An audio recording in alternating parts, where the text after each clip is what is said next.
was so strange. Like, I came off stage after one of these things, I was going back to the hotel with the guys, and I got a call from Joe saying the show had been cancelled. And it was horrible. It was the worst feeling in the world. But I can't thank you all enough for what you've done for getting our show back. I mean, we'll never not be grateful for that. But if you've watched it on Netflix, watch it again and tell your friends, and hopefully, fingers crossed, we'll get season 5.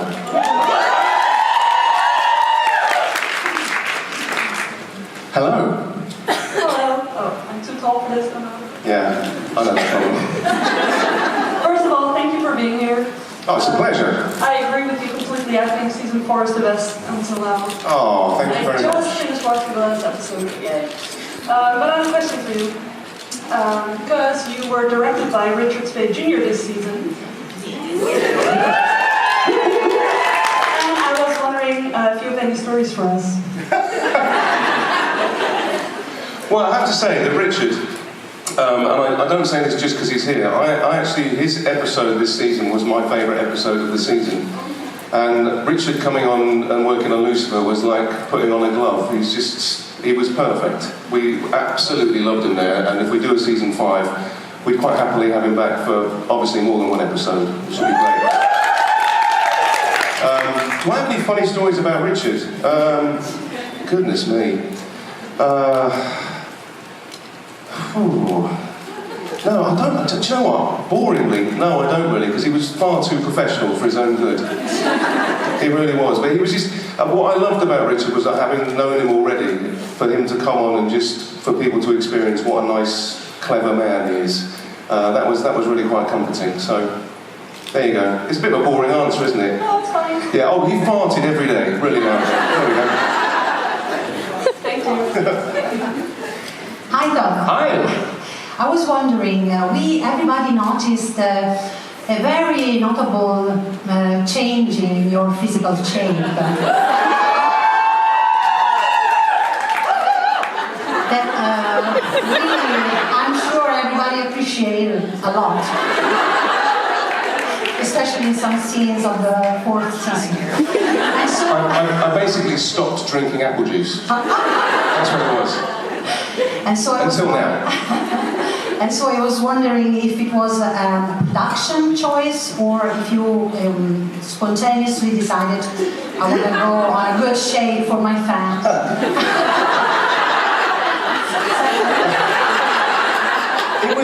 It was the true story is that it's because I lost a bet to my trainer.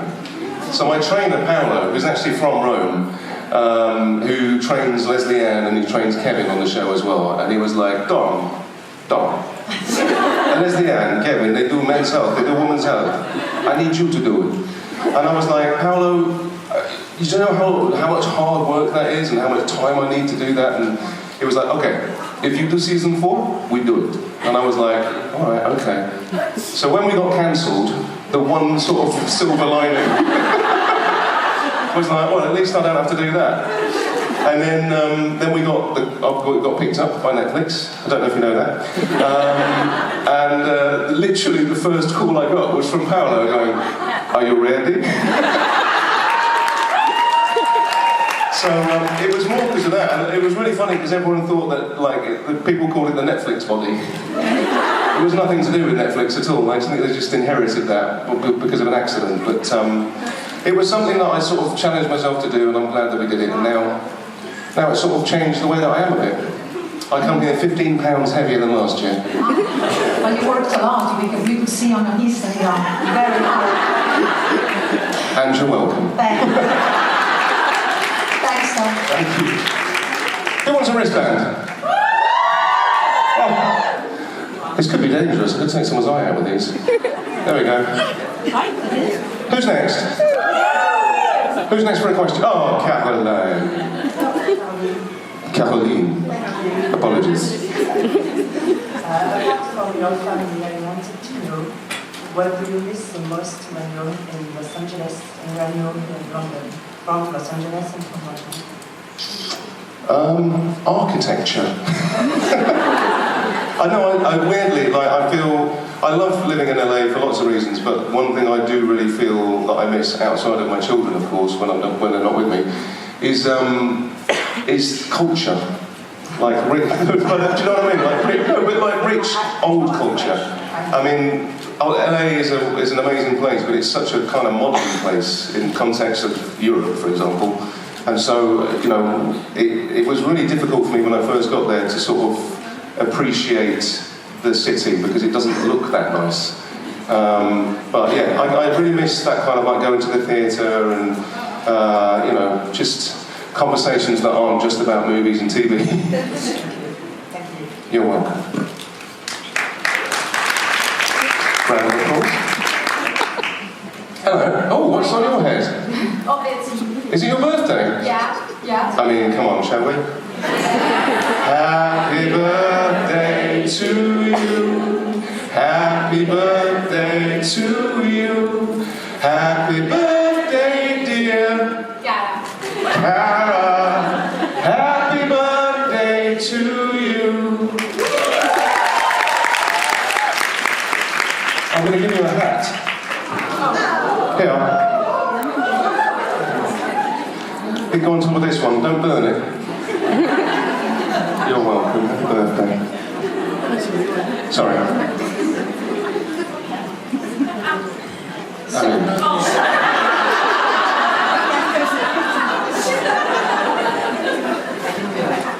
Not much girth on that one. Anyway. My question for you is, why is there in season 4 there's only a few singing, and why in the final episode do you all decide? I'll take that away from the fan. It seems to be getting a little bit aroused over here. Oh no, there's another one. So, not the whiskey, and the apple juice, I mean. I do apologise. I'm sorry, what's your question?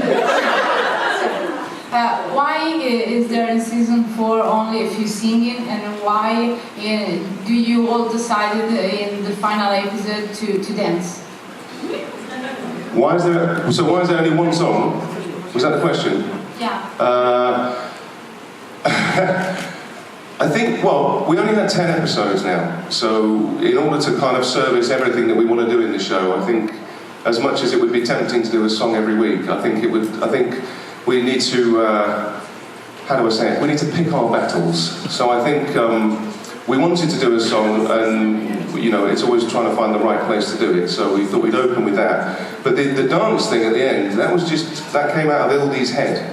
She'd seen that movie 500 Days of Summer. Do you know that movie? Yeah, but you're in it. And there's a sequence in that which is about someone being in a great mood and like everyone, you know, like flash mobbing and doing all that sort of stuff. And Ildy was like, I really want to open an episode like that. So that's where that came from. And I have to say, that is the most fun I've ever had at work that day. That was a right laugh. Does that answer your question? Yeah, thank you so much. Thank you. Happy birthday. Hello. So, trying not to spoiler for whoever didn't see the entire season. Who hasn't seen the season yet? What? Okay. Fingers in your ears, you people. In the last episode, so you wear a lot of body makeup, let's say. So, how much is that is actual body makeup, and how much is that is CGI, and how was it preparing for that? It's actually, there's no body makeup because that is all CGI. Yeah. The only body makeup I have is on my bum. Just, you know, to get a bit of shading in there and give it a shave. Contouring. Yeah, contouring, exactly. Yeah. It's like a map. Very hilly. Does that answer your question? Why have you gone red? I was wondering about the red body makeup, but that's... No, it's all CGI. I mean, if you saw me when we were shooting the scene, I was literally wearing a black t-shirt that had, like, ping pong balls all over it. Yeah, I know, it looks very attractive. Yes, exactly. Hello. Hi. I have a question also about the CGI stuff and stuff. Just come a bit closer to the microphone. I have also a question about the CGI stuff and stuff. There were some scenes where you unload double mode, and right after it was back to your normal face, body, if you want. How did you film it? Did you have a break between? Because I think it might be quite, I don't know if it's difficult then to switch to the other, or how you filmed it, because when you're, I don't know how much you can express when you have these dots on you, and how much does it change, because what I really like about your acting is that with your eyes, for example, you can portray a lot of feelings and emotions. That is my favorite part of film. And so how much, that's my question, how much can you express when you have these dots and all this? Well, it's a good question actually, because this is the first season where you've ever seen Lucifer with the devil face talking and expressing.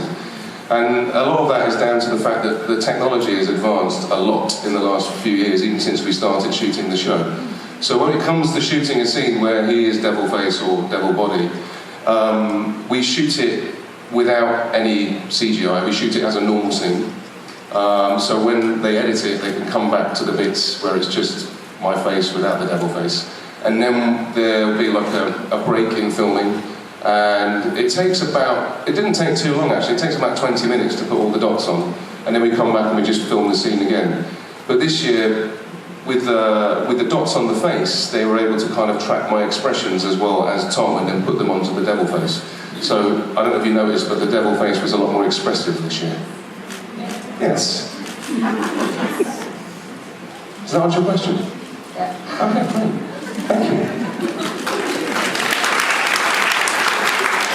Hi. Hello. So first of all, congrats on your niece's birth. She looks really adorable. Oh, thank you. I mean, I know you didn't really have anything to do. No. So I guess to the other end of the spectrum, you as like a creative person, how would you design the perfect character death? Maybe not on Lucifer, but maybe for a different character. Ooh. That's a really good question for this time of day. Maybe you should drink some apple juice. It's a great idea. I need a lot of persuading, obviously. This one's open. Ooh, Granny Smith's. Lovely. How would I create the perfect character death? I don't know. I mean, I think if I was thinking about the very end of Lucifer, when we end the very end of Lucifer, I've had many thoughts about how we do that. But I think it ties in with the fact that I've always had this thought. Have you seen the movie Charlie and the Chocolate Factory? Yes.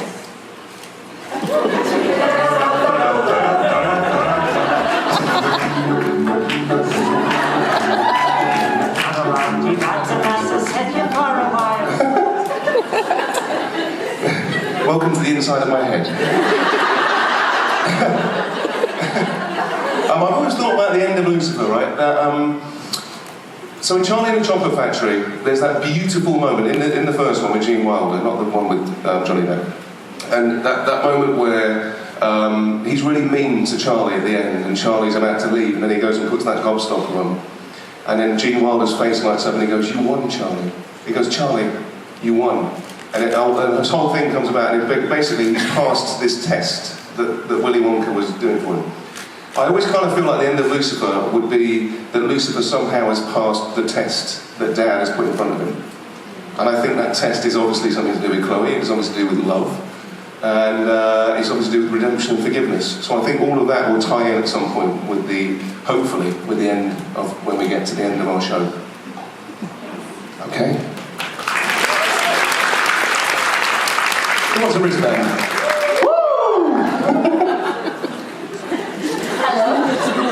Sorry, I got very excited.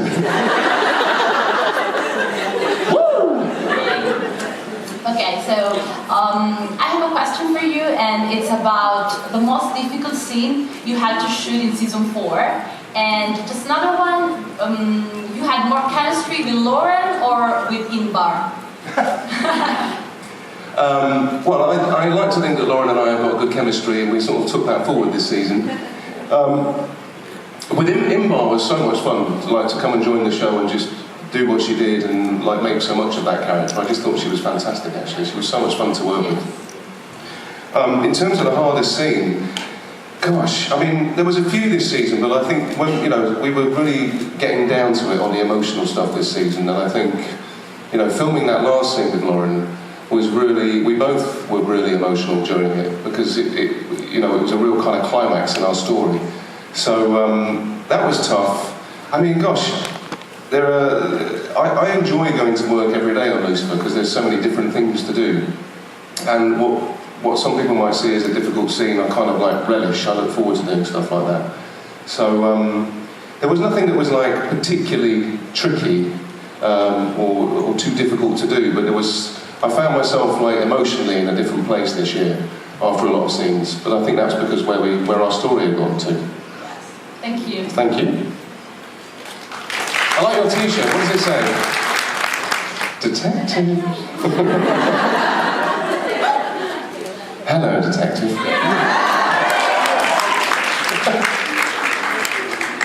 Hello. Hello, detective. Oh, sorry. I'm sure you've been asking many times, but what's your favorite part of playing Lucifer? I mean, in this season, because I feel like he's more mature in his twisted way. So, what is your favorite part of his personality? To play with it? Ooh. I mean, I've always, from the start, I've loved having fun with the character, because he's a character you can just, he can go and comment on anything that's around him, and that's a sort of fun aspect. So, and they've always been good with me and letting me sort of improvise slightly in those moments as well. So I always enjoy making other actors laugh when they're not expecting something. The most enjoyable aspect, not just about this season, but just generally playing Lucifer, is that I get to do so many different things. I get to do fun stuff, I get to do singing, I get to drive a really cool car, I get to do lots of fight scenes. There's just different things to do every day, and that's such a gift for me, because I kind of, you don't get that on every job. Such a multifaceted kind of experience every day. So that's kind of, I'll always think that about this job, that it was the job that let me do so many different things. Like Dick Van Dyke. Okay, thank you. Thank you. Hi. Just a quick question. Just a quickie. Yeah. Hello. We all know what Lucifer thinks about Dan, but what do you think about Kevin? Daniel. Well, the people who know me and have met me and Kevin together know that we are really, really good mates. He is one of the most wonderful human beings. I mean, I say that about all my cast, but I mean it. I just got really lucky on this one. I'm surrounded by really great people. But Kevin is an absolute joy of a human being. But also, isn't he a fucking great actor? Yeah. This season, did you think down this season, just I've told him several times when I was watching it, going, Kevin, you're really good. He was like, thanks, you've just noticed. Awesome, thank you. Hello. Hello. So I wanted to know what you thought the very first time you saw Lucifer as the full-on devil. Do you mean the full-on devil at the end of this season? Yes. Which might happen, if people haven't seen it. That might happen. I was really excited, actually, because when we started talking about, because we'd only seen the face and all that sort of stuff so far, I was really excited about that prospect. So I kind of, I sat down with Joe and Ildy and we sort of talked about how we were going to physicalise this character and take it from, the page onto the screen. And I just thought, it was a lot we went a lot further than I expected us to go, to be honest. But for the betterment of the show, I think it just, it was a nice surprise that that's the direction we were going in. But it was, when I saw the artwork for the devil, and then when I saw it on screen afterwards, I was like, oh my god, this is really good. Agreed. Oh, thanks. Hello. Hi Hi. I wanted to first say I just finished watching the new season last night at 2 in the morning, and it's fantastic. It's just such a wonderful season. Thank you very much. You're all so lucky to get this season. My question, I'm sorry if someone's asked this already, I was stuck in the line outside for a little bit. My question is about whether you've seen the binge report ratings that just came out. I saw that last night. Yeah, you guys beat Game of Thrones. So you're number one. And more broadly, Netflix is pretty cagey with the public about how shows are doing and how much they're watched. Do you get any info? It's been out a week now on how's it They're as cagey with me as they are with you guys. No, they don't. But I've had little bits of kind of I know that they're really blown away actually from the social media kind of response to it. I don't think this is new territory for Netflix. When they took on Lucifer, I don't think they realised the power of the Lucy fans. So they're a little bit like, oh my god, they're still texting us, what's happening? But I think it's been a nice surprise for Netflix. I think everything's pointing in the right direction. I don't want to speak out of turn, but that binge report made me very happy. So yeah, I'm on the Iron Throne. That's what that throne is. Thank you. Hello. Hello. About that dirty dancing moment. So it was cut together that it looked like you didn't really tell them up. But did you? And how long did it take? Okay, and how often did you laugh? I laughed consistently through the whole thing. Have you ever tried to lift Kevin Alejandro above your head? I mean, I know I've been working out, but come on. No, I don't think we would have been allowed to do it without ropes and everything as well, but I thought that actually added to the comedic nature of that particular beat, to be honest. Because when LD was like, and then I kind of got this idea that dancing's Lucifer, and then, you know that bit in Dirty Dancing, and I was like, we're on the same page here. But the funniest thing was that we rehearsed it, and no one had really thought about how we get out of that moment. But Kevin was on this like pulley system, and I went, wouldn't it just be really funny if I just like threw him out and he just disappears? And we were like, yeah, and then the bit that it didn't make the edit because it wasn't quite appropriate, but at the end of the scene, Lucifer walks out of the police station, and we got a bit on film of Kevin just dropping from the ceiling. Just wondering what happened. I hope that's on the outtakes, because it really made it laugh. That's awesome, Thank you. Hi. Hi. Okay, I'm going to try and not mess up this question because it's kind of, long. Okay, I'll have an apple juice when you're doing it. So, in watching Lucifer, something that really clicked for me was there's a lot of moments where people do bad crap and they blame it on the devil, like the devil made me do it. And Lucifer always goes, well, I didn't make you do anything, like I'm just living my best life here. And it kind of got me thinking about people blaming the devil for their own actions and their own free will. So my question to you is, how has playing Lucifer influenced any sort of opinions on religion, whether you were already or it sort of got you thinking? Well, I grew up in church, and so that was basically my life until I was 18. And I think because I grew up in the church, I didn't overly think about it. It was just part of my life. But we never talked about hell or the devil or anything like that. We talked about all what I think are the nice things in Christianity, like peace, forgiveness, love, and all, the nice stuff, the stuff that Jesus was all about. But I think what I would say is that what I love about the take on this show is that we use the character of the devil to hold a mirror up to humanity and say, you guys, stop thinking that someone's made you do something. Take responsibility for your own actions. And, I think that there is goodness in the world, I really do, and I think kindness wins every time. But unfortunately, that's not the stuff that gets reported, it's all the bad stuff. But I honestly believe that, I would say I'm not a religious person now, but I understand the principle of religion and the goodness that comes out of religion, and I think that's all good. But the divisiveness and all that sort of stuff that comes out of it, that's human stuff. That's not about spirituality or anything like that. And you know, my personal take on it now is that it all lives within inside each one of us. Our choices and our, you know, the way we are with people and our actions. And, you know, to suggest that something outside of your body made you do something bad, I don't buy that anymore. It's like, you did it. Yeah. So what are you going to do about making it better?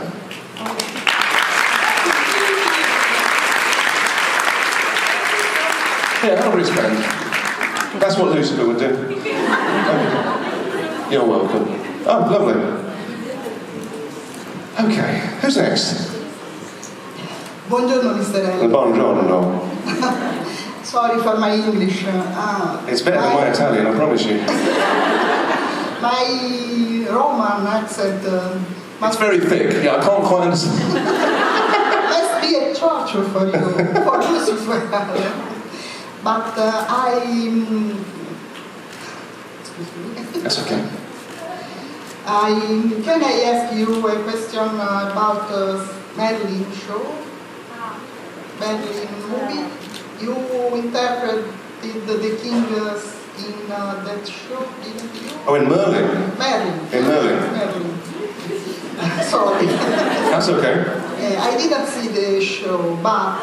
It was fantastic. It was Oscar worthy. Have you ever seen the real sword in the rock here in Italy? What, the sword in the stone? In Tuscany.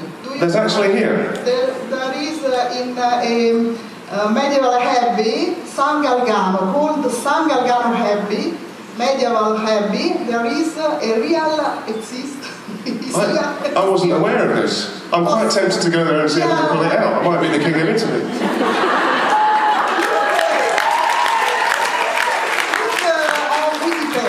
I will. San Galgano, sword in the rock. I will. Real, it exists. If I go and do it, should I wear my wig from Merlin? To get it out of my eyes. If you want on holiday, go to see. I'd love to go and see the sword in the stone. You're going to take me? Yes. Okay. Fantastic. Can you help me pull it out? We agree.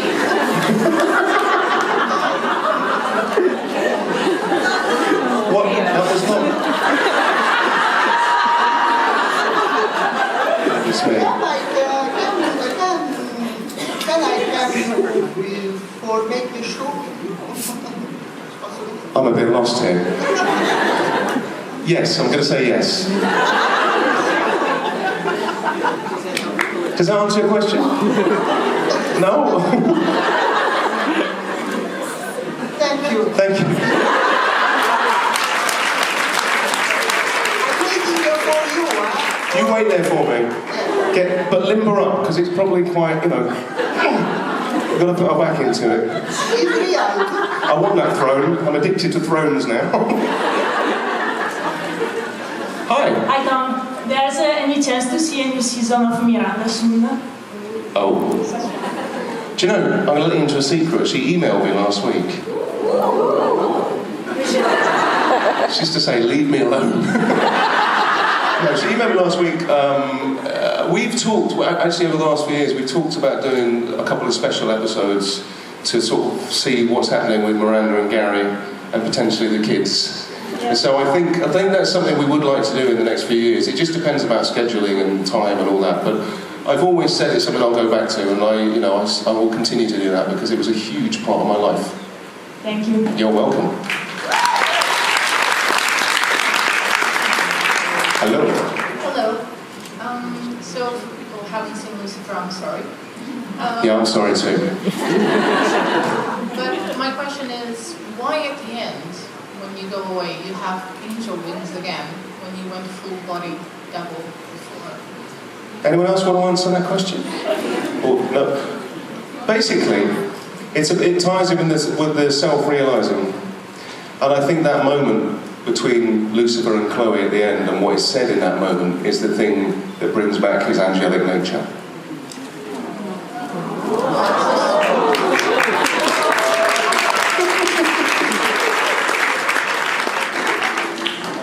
There you go. Thank you.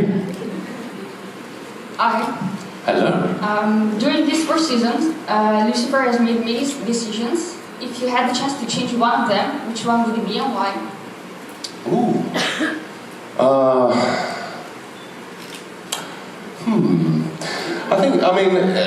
If he was going to change any decision in the last season, I think that he probably wouldn't have jumped in with Eve when he did.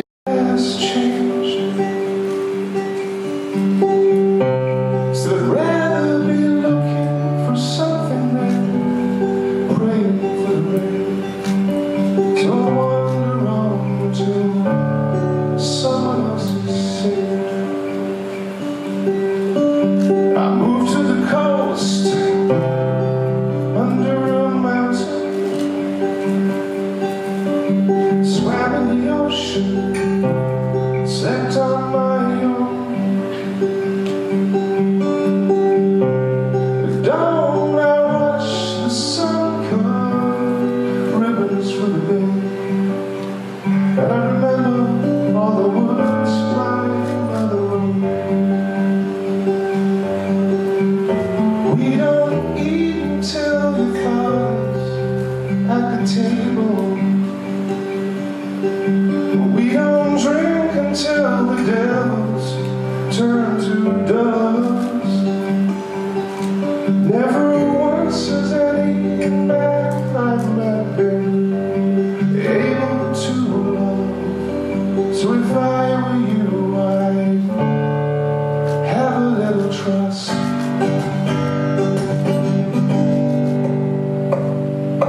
2,000 years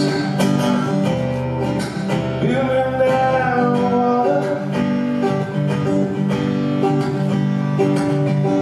2,000 years sank like a stone. Desperately reaching for next to the fisherman's throne. Just trying to find a little bit of home. Only I was holding all of my secrets solid. The pages were folded, there was nothing at all. So if in the future I might need myself to save, I remember what was written on that wall.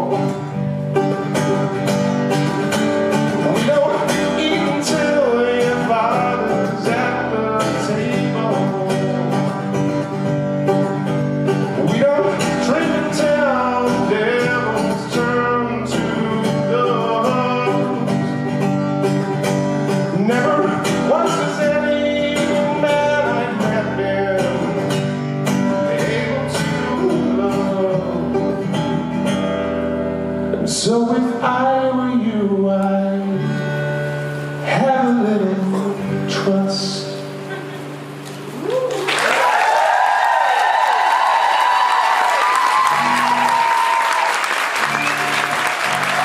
There we go. Thank you very much. Have we done? You look like you're going to pull. I was going to say you look like you're going to pull me off, but that's the wrong impression. Am I being hoisted off the stage? Should we do one more? Do one more. I'm slightly restricted here with my lack of capo, so I'm going to think of something. I could either do Damien Rice or Tracy Chapman. You know it, because you started a revolution, so let's go again.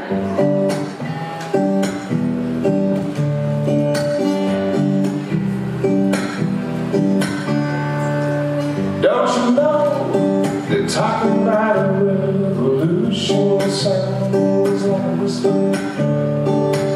Don't you know they're talking about a revolution? Sounds like a whisper. One of them standing in the welfare lines, sitting in the doorways of those